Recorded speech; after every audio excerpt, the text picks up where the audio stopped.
Today, I wanted to cover the 5 weapons that have been dominating Heresy and explain why they are so good. I made a video similar to this in Season of the Witch last year, so I figured I'd do it again this season. As always, I found this list on Destiny Tracker on March 28th, so if you go and look at the list now, there's a fair chance that it'll be different, but this is what the list showed me. So with that being said, I'm SniperKH and let's get to it. To start the video off, we have Watchful Eye. This is the new seasonal LMG that was released with Heresy, and it's one that's definitely really solid.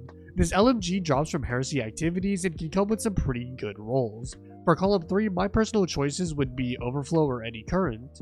Overflow is still one of the better perks in the game, which would allow you to overflow this weapon's magazine up to 180 shots depending on what magazine option you're using.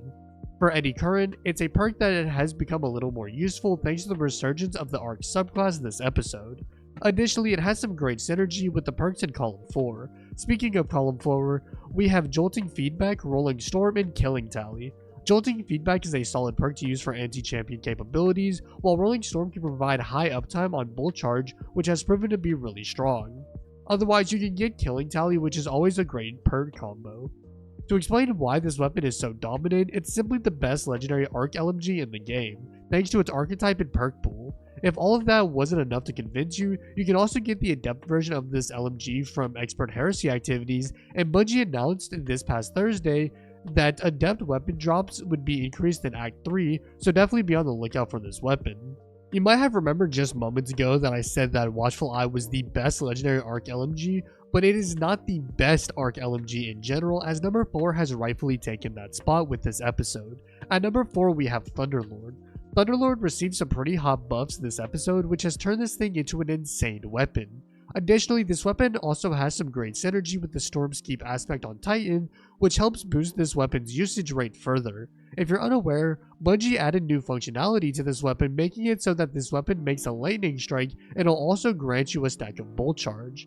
This buff with Storm's Keep allows for insane uptime on Bolt Charge, allowing you to pump out some ridiculous damage. If you have yet to get Thunderlord, you can do so through exotic engrams or from Xur. You'll also want to get the Catalyst, as the Catalyst makes Thunderlord insane. For the third best weapon this episode, we have a weapon that has realistically dominated the entire year of Final Shape, being the Call. The Call is the rocket sidearm that drops from Pale Heart activities. This weapon continues to dominate as it's a fantastic rocket sidearm that's easy to get and has great perks. For column 3, you can pick between Subsistence, Lead from Gold, or Demolitionist, and for column 4, you can choose from One for All or Desperate Measures. This weapon also has an insane origin trait, which boosts the amount of super energy you get from kills using this weapon, which also allows you to generate supers much faster. If you have yet to get this weapon or try it out, then I seriously have no clue what you're doing because this weapon is nuts. Moving on to number 2, we have a weapon that surprisingly has better synergy with Titan Storm Keep build than Thunderlord does, and that weapon is Monarque. Monarque is an exotic bow that was released with Black Armory back in 2018, and this weapon is finally seeing some time in the meta spotlight due to its amazing synergy with Storm's Keep. The reason why this weapon synergizes so well with Storm's Keep is that it deals damage over time, which means that you can activate Bolt Charge the second it becomes available. Additionally, Monarque does solid damage and synergizes really well with this episode's artifact, which just so happens to have mods that boost void weapons. If you have yet to get this weapon, you can do so from the exotic kiosk in the tower, and I promise that if you get this weapon, you won't regret it. Now for our number 1 spot, we have one of the best utility weapons in the game, and that of Tenacious Mastery. This rocket sidearm drops from Iron Banner and is by far one of the best, if not the best utility weapons in the game right now.